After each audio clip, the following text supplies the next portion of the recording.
Hello kids! Today we're going to learn the names of fruits and vegetables. Are you ready? Let's start.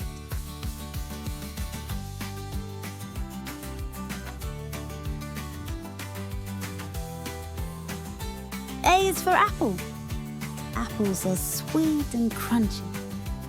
B is for banana. Its color as yellow bananas are soft and tasty.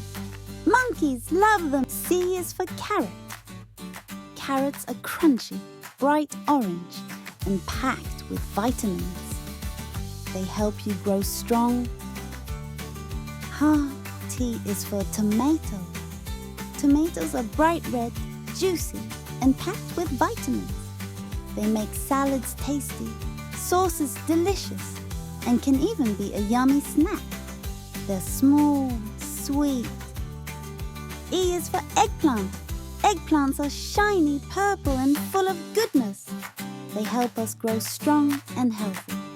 You can cook them in delicious dishes, roast them, or even mash them up. So cool. That's all for today, friends. You did an amazing job. Keep learning, keep smiling, and I'll see you next time.